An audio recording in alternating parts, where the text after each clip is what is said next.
Dr. Manas, everybody knows he doesn't need any introduction. He came from Behrampur to Bengaluru to NIMS and finally is in KIMS in the center of the city, a very huge corporate sector. And his experience in dealing with these neurosurgical cases during this pandemic and how he geared up and what problems he faced. Let us hear from Dr. Manas. Dr. Manas, you can start. We can have 25 minutes each and then 5 minutes discussion. All questions will take in the end. Okay, sir. Can you see my slides, sir? Is my slide seen? Yes. Go ahead. Thank you, Professor Dharivan, for asking me to share the experience. I don't have so much literature on the on neurological manifestation because Dr. Jabin has already explained. Unfortunately, the virus has not affected many tumors. So basically, what I'll tell is our experience in treating the patients in COVID pandemic and how we did. I'll not be talking of all the precautions or all those that has been discussed many times over the year. So I'll just tell our experience and what has been the experience of other institutes in the last 1 year of treating practicing neurosurgery in COVID pandemic. Now, is it relevant to discuss about this? It is because we have an imminent threat of second wave coming. Maharashtra, Kerala already it has come, and Gujarat also is coming.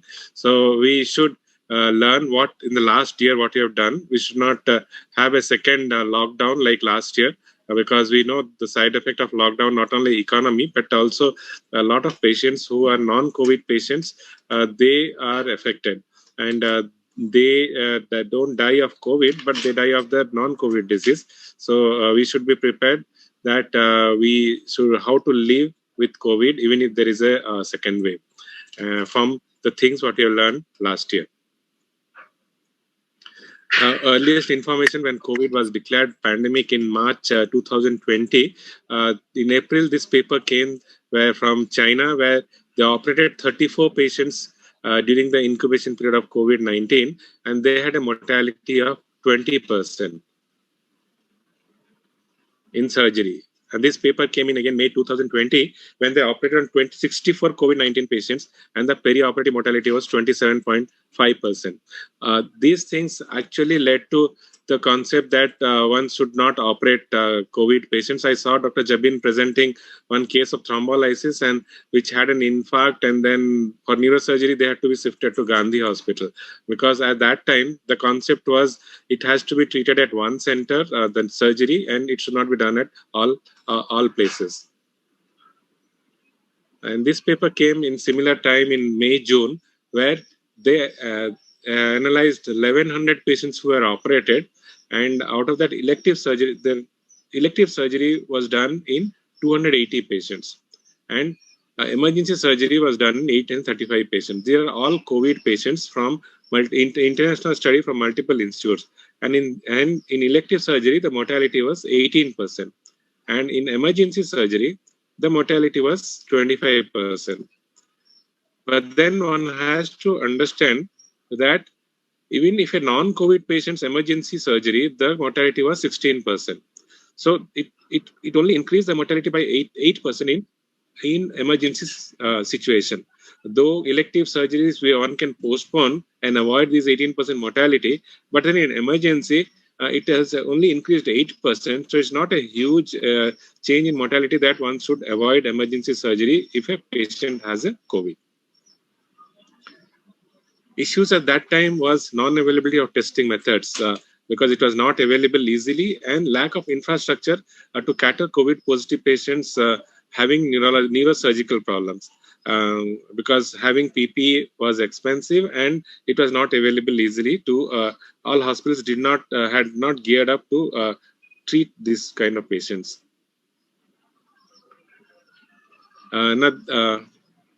Okay, this slide.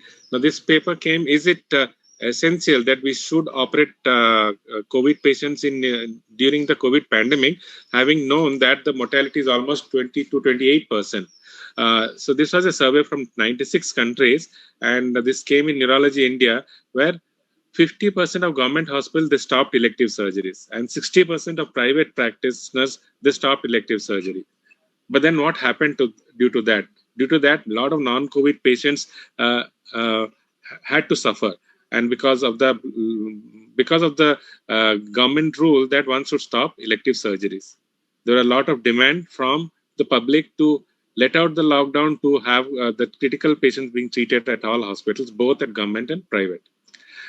No, it's not that people were worried about COVID death. If you had treated both COVID and the non-COVID, you would have probably avoided 5 lakhs death also of non-COVID patients who died during the lockdown period. Unfortunately, means if you see here that the crude death rate is highest among cancer patients, and unfortunately, half of our brain tumor patients are cancerous. So one cannot keep on postponing or wait to treat these gliomas or spinal cord cancers, because they can die because of the disease.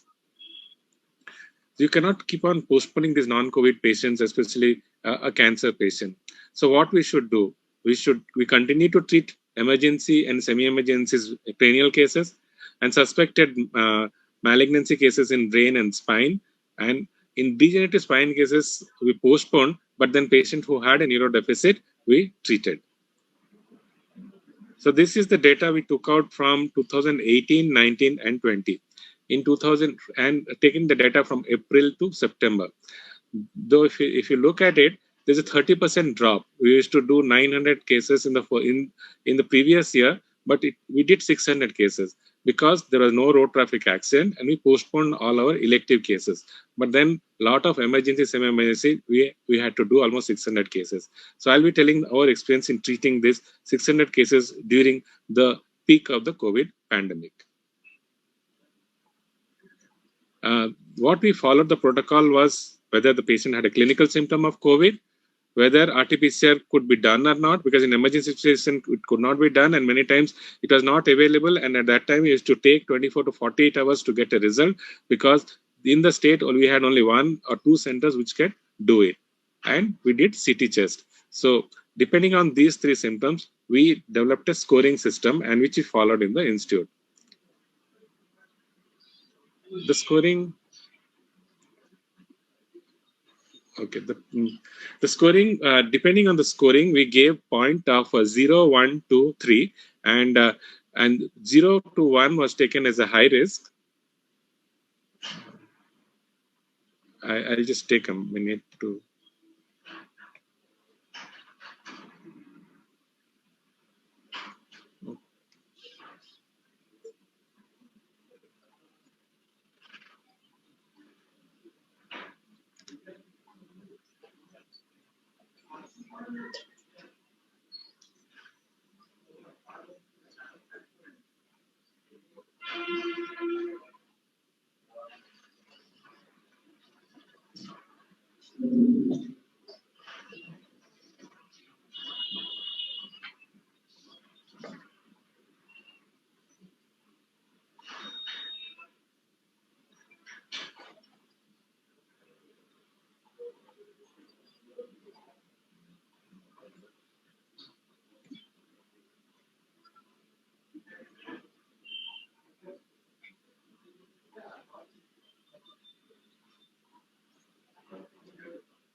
Okay.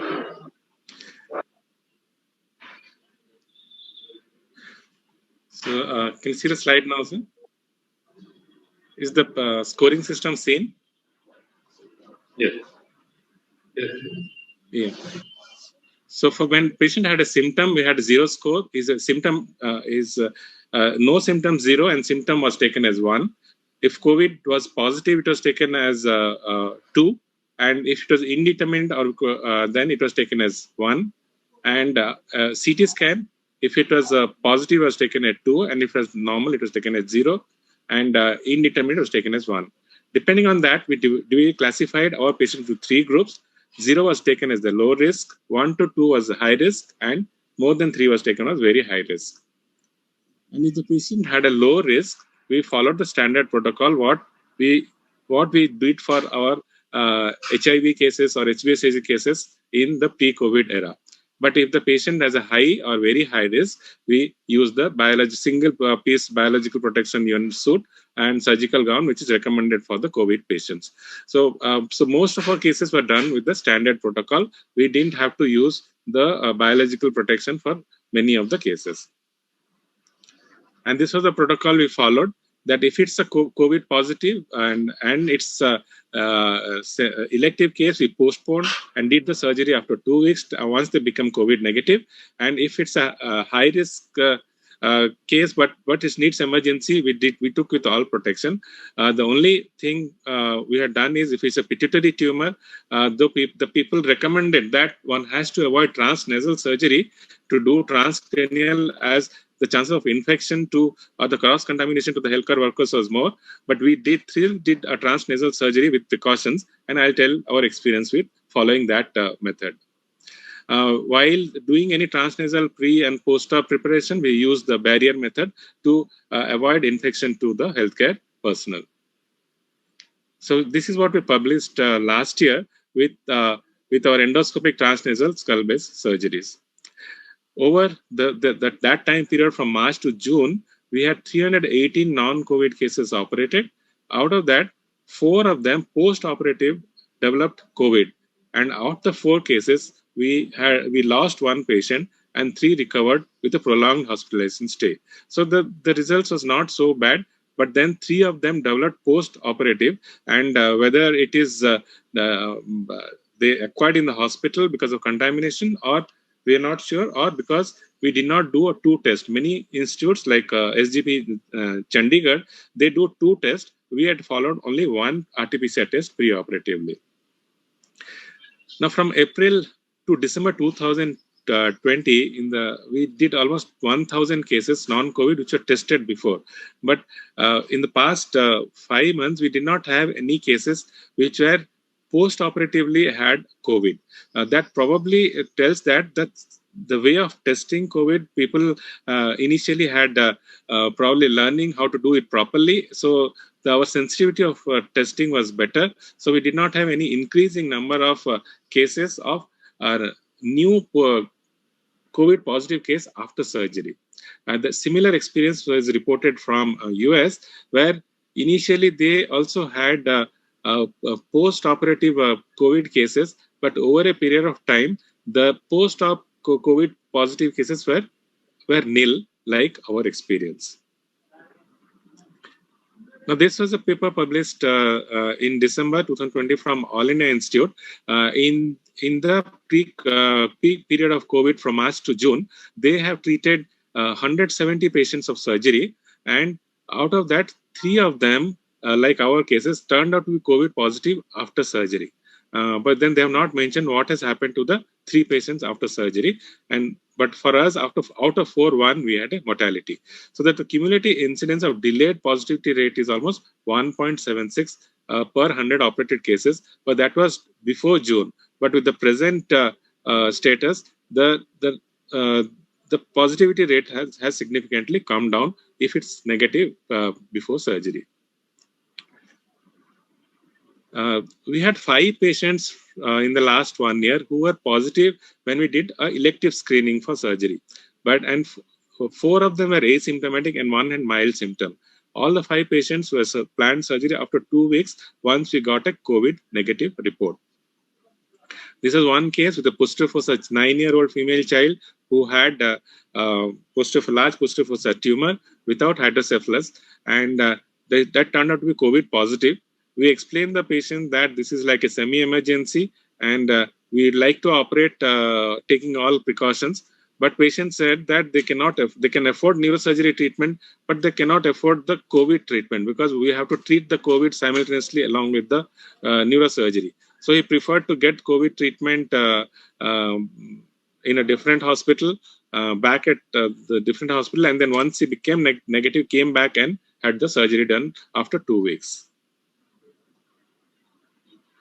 Now, this paper came from Chandigarh. This was published again in December 2020. They saw their experience of treating COVID-19 patients in Chandigarh, the PGI Chandigarh Neurosurgery Department. Among the screen patients they had 9 patients who had COVID positive in the screening electively, symptomatic or asymptomatic. But then out of the 9, in the first test, only half of them were positive. When they did a second COVID test, they got positivity in the 48 hours before surgery, they got positive. So what they emphasize that it's important to do 2 COVID tests, RT-PCR tests before surgery, especially if the patient stays in the hospital for more than 2 or 3 days, which normally happens in a public hospital. So it is always better to repeat a second test 48 hours before going for surgery if the patient remains in the hospital for more than 3 or 4 days. It's not that the admission RT-PCR is negative, then one can take for surgery. And of the 9 cases who had positive, they also followed the same policy of doing delayed surgery whenever required. 1 died, and others were stable, so they did surgery after they became negative. So we compared the number of surgery with other institutes with AIIMS. We have done a similar number of cases with AIIMS during the COVID pandemic. And what we saw was at AIIMS also they found 42 patients of COVID positive patients. In that paper, they have not highlighted what they have done, this 42 patients, COVID positive patients, how they behaved, how were treated, because that the aim was different in that paper. But I'll experience of the 7 cases, we had positive COVID patients, which we had operated or treated in neurosurgery. From 2020, we had 7 cases. Out of that, 1 was a CG called bleed, basal ganglia bleed. 2 of them were infarct. 2 of them were cortical venous thrombosis, and 2 were head injury, who were COVID positive in the emergency department. Now, this was the 50-year-old male with CSVT. We had done decompressive craniotomy, taking all precautions for COVID. This was a patient with head injury. We had done a decompression, but because he was COVID positive, he was given anticoagulants. This is one of the problem which a neurosurgeon face when a COVID positive, because they are on high dose of anticoagulant. This patient developed post-op subgaleal hematoma. You can see here a huge hematoma, which again, so he had to be reoperated. The hematoma had to be evacuated, and then even the hematoma was there in the abdominal wall also, where we had placed the bone flap. So both the places we had to evacuate, and he came back after 3 months for bone flap replacement, and this is the patient who came just 2 days ago, and fortunately he has done well. This is a case of infarct. Again, we have done a decompressive craniotomy for that patient in taking all COVID precautions. We had dedicated a COVID theater separately, and that only COVID positive patients were operated in that theater. Now, this is the case which is still in the ward, which is a COVID positive patient with a basal ganglia lesion here and midline shift. The lung shows a suspected fungal lesion. So this lesion also probably fungus. We have just done a decompression, and we are planning to do a patient is now recovering, and once he's fit, we'll do a biopsy. So that is so this patient is still in the ward now. So we still are getting COVID positive patients which are being treated. So for all the 7 cases we have treated, 2 cases they didn't survive, but 5 cases have made a recovery, but with a prolonged hospital stay. So if we compare with the rate of post-op new COVID development with other institute, it aims like it was 1.78%. We have 1.25%. And mortality in COVID positive emergency cases, like out of 7, we had 2 mortality, almost like 28%. As described in literature, it is 20 to 28% if in a COVID positive patient. So in emergency situation. So what are the issues with treating of COVID patients in pandemic? The issues are whether they're taking the risk of infection to the healthcare workers, like doctors, residents, nurses, and everything. all of us know that the risk of infection with healthcare workers is 10 to 13% in COVID. But then it was still higher in MERS. In SARS-1 is 21%. We never took any precautions when SARS-1 came or when MERS came. But then now, because COVID was declared pandemic, we have become cautious. We should have been cautious from SARS-1 itself. Then probably we could have managed the COVID pandemic in a better way. So what we should learn in last year probably will help us in managing if we have a second wave also.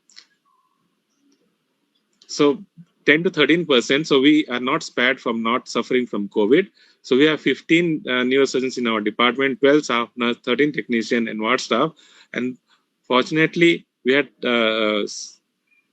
though we had our share of COVID positive, we had 6 neurosurgeons who were COVID positive. 2 of our OT nurse also got positive, but fortunately no technicians were become positive. But fortunately, all of them have done well. They had to take 2 weeks of quarantine and treatment, and then they have done well.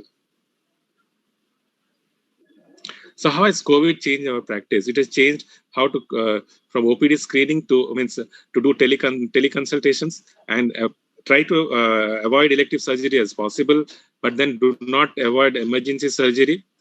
It has really impacted the resident training, because as a surgeon, as you have seen, the 30% reduction in the surgery, also 30% reduction in the surgical exposure to resident. So probably residents who have gone through the COVID pandemic maybe have to do a extra year of fellowship training to compensate the loss of surgical experience they have. Probably it may not affect the physicians, but for surgeon point of view, they have to think of prolonging their training period to have the surgical experience. So what we are going to face, because we have not worked, now there will be increase in caseload. To clear up the backlog, there's a paper from British Journal of Neurosurgery that hospitals who stopped elective cases, to clear up the backlog, they'll take 45 weeks. That is almost 9 months, more than 9 months to clear up the backlog. So it will be a difficult task ahead for us, but then if we are geared up, we can do it. So, but how long we should keep on taking precaution? We do not know, but then as things stand by, we have to be careful till 2022, unless there is SARS-3 comes, and we have to continue this. But then what it has taught us is that we have to learn to live with COVID or some other disease which comes. And if you continue to work with all precautions, even in the case of second wave, we don't have to go for lockdown, because we have learned that if working with precautions, the treatment is good. So one should not at least sacrifice the non-COVID patients, offer treatment to non-COVID, and non-COVID are as important as patients of COVID. And mandatory screening for COVID, at least one, but PGI Chandigarh has told that 2 tests is probably better. And COVID positive patients can be operated, postponed for 2 weeks if possible, then the results are better, as the mortality in elective surgery is almost high in a COVID positive patients.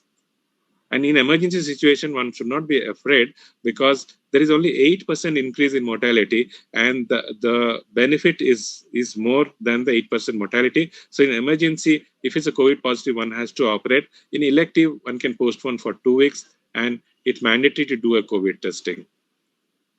Thank you all for your attention, and thank you, Professor Dhairyawan, for giving the opportunity.